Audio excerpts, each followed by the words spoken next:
Hey babe, is it not fucking weird to be in New York City?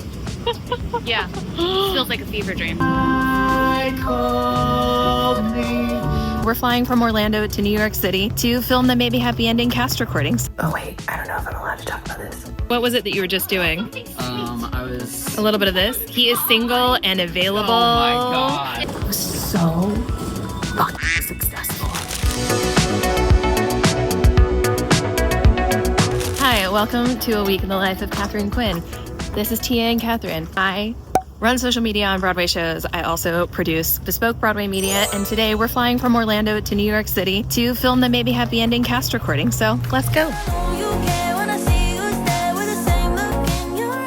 What a morning. I made an adjustment in employees this morning. I announced the launch of a brand new endeavor. My lips went from decently hydrated to parched, and we have flown from Florida to New York City on our way to the recording studio.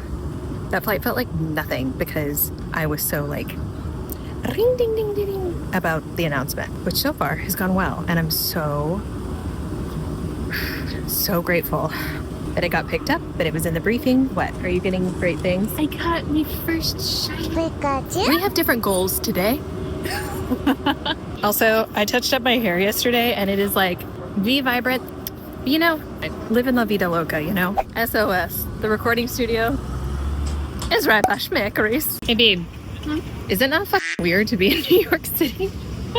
Yeah, it feels like a fever dream. Yeah, right? You'll put up a fight, wanting you to know all the funny things I am. When I'm sitting In the midst of doing content, I'm absolutely using this recording studio to do voiceovers, which, in case you don't know, is another one of my jobs. Multitasking.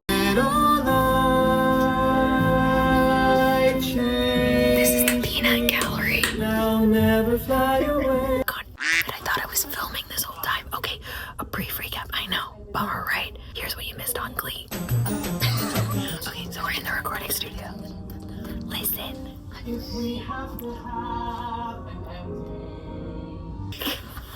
Okay, so anyway, Tia got some really good shots of Des and Marcus. Oh, I love you so much. They got really good photos, and I got some good content, and I got some interview and I got a check, and I recorded voiceover. Connor is in there continuing to get great content. We got some in the studio stuff of Darren and Ellen, which is good, but not like portraits. So we'll just set up a time, and it's gonna be fine. We can just set something up specifically to talk about this. Oh my God. I'll give you food and milk. It's not food and milk. That's a very niche. Yeah, It's very niche. Wait, are we serving? What was it that you were just doing? I was... A little bit of this. He is single and available. Oh my god. Excuse me. It was so fucking successful. That's awesome. In case you're wondering, Darren Criss is the literal best. He's so good. And a good handshake. That was a Oh, good yeah? one. Yeah, I was just like, I'm okay. And we're eye contact and I'm hand. dead. He's the best. He's the best. That whole cast is the nicest. Hi, New York. Bye, New York. Okay, see that? The stinger? Fun fact. That is where I met the producers and general managers and got the job for Maybe Happy Ending, for which we just recorded a cast album. And now we're gonna go pick up our poochies. Please tell Florida to get warm again. Flight. It really is not 3 hours though. They have allotted 2:45. Up here it felt real quick. It's because you were in the weeds. Yeah.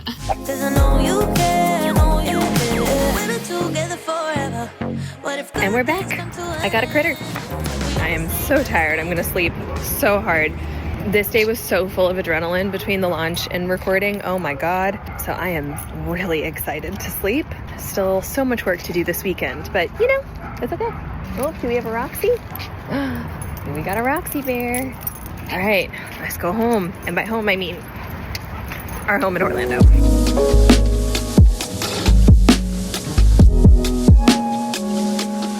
Hi, hello, good morning. Good morning from the golf course in the parking lot.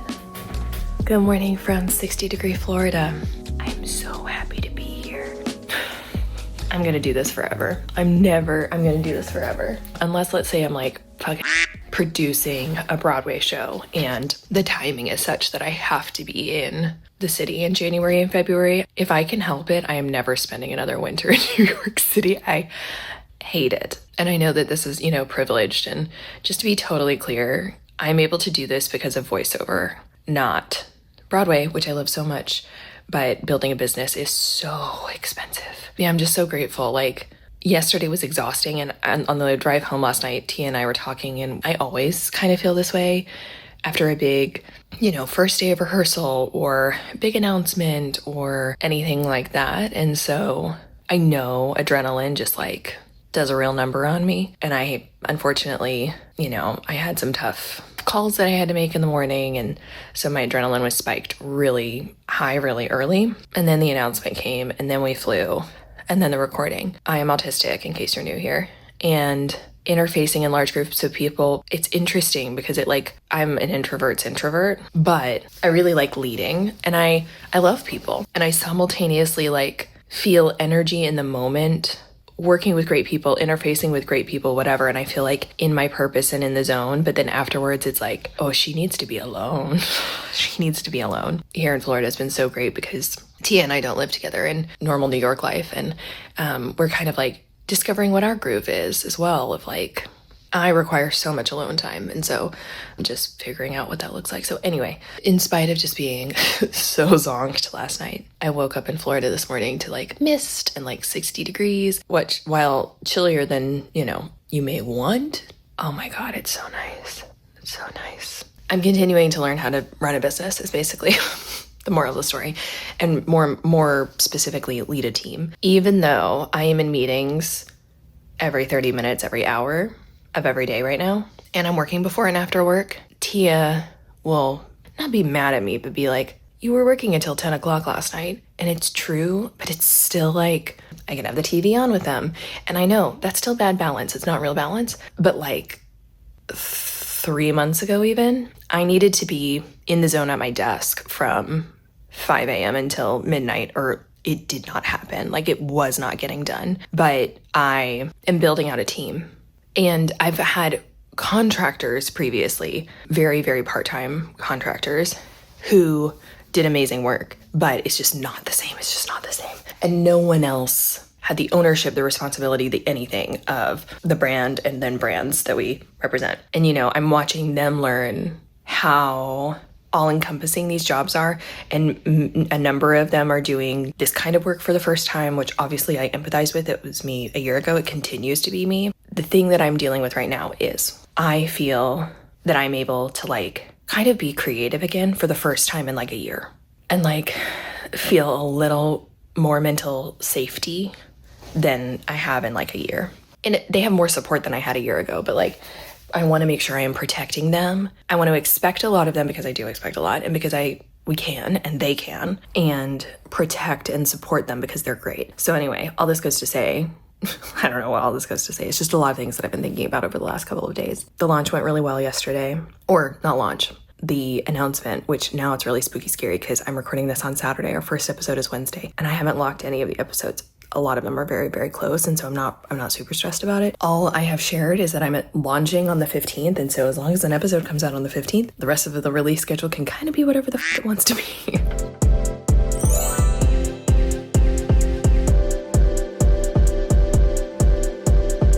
Those stakes, I suspect and hope, will increase over time. But I did get a solid number of emails yesterday of people wanting to meet and brands wanting to meet, and I'm very hopeful that this leads to some cool, exciting things.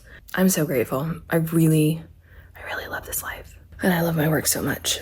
And I feel like we're starting to find a rhythm. I just have to protect the incredible people working with me. It's the question of what is a growing pain, that it's it's okay that you're struggling right now because it is temporary, and you have a champion in me, and I empathize, and I have done it, and knowing their limits as well. So I'm still in this place where I see how all of this will be highly profitable.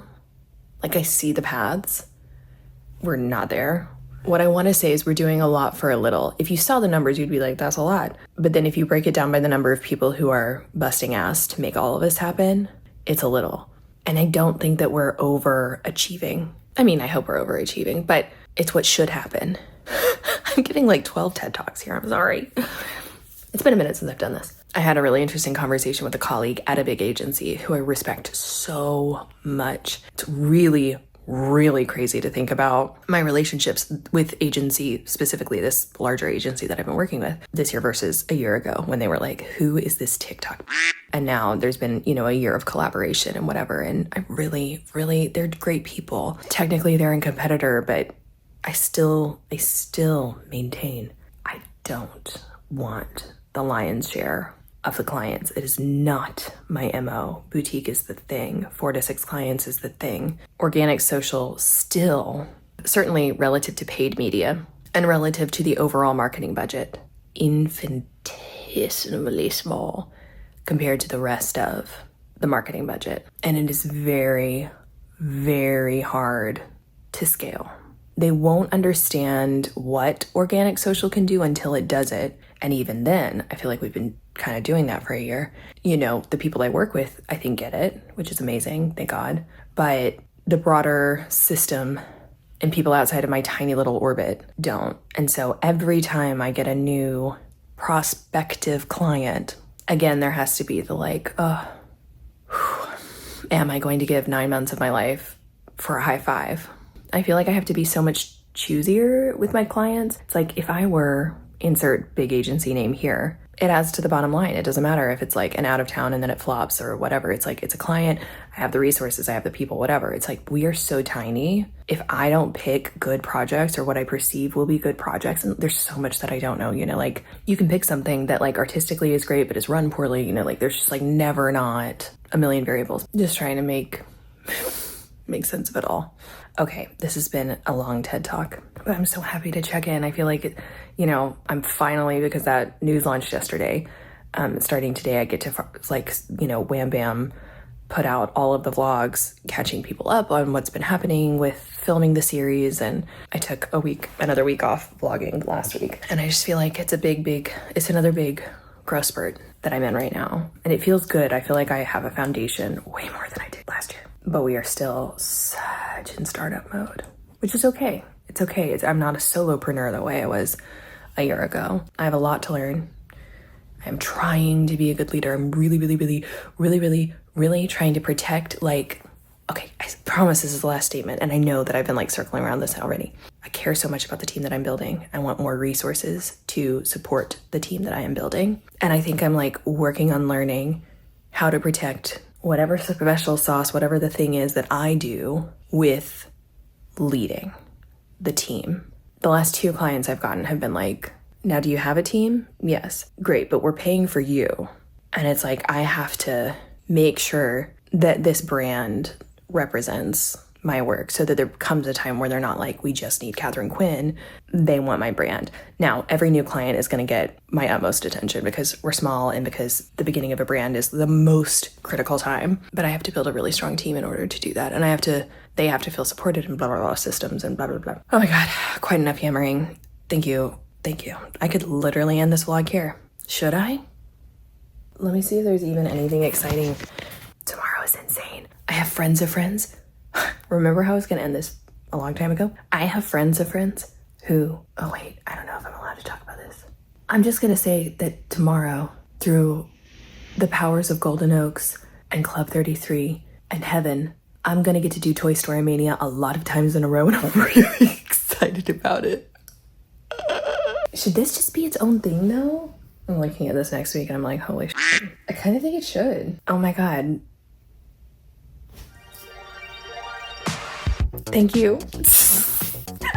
Thank you for watching the album recording, the launch, and the announcement of the And That Showbiz series. Thank you for joining this wild TED Talk. As I mentioned, coming up, I don't know that I'll show the crazy day at Disney, but this week I have meetings with a zillion prospective clients, and it's the Gatsby Centennial. Oh my God. So flying from Orlando to New York City and hosting a bajillion influencers and doing the red carpet, and I hope my Rent the Runways fit, and doing one night in New York City and then flying back to Orlando. So hit that subscribe button, stick around. If you're not subscribed, follow me on Instagram and TikTok at Katharine Quinn. If you are not subscribed to at And That's Showbiz, now is the time to do so. Amazing content coming out all the time over there as well. Thank you so much for being here, truly, and I'll see you in the next one. Bye.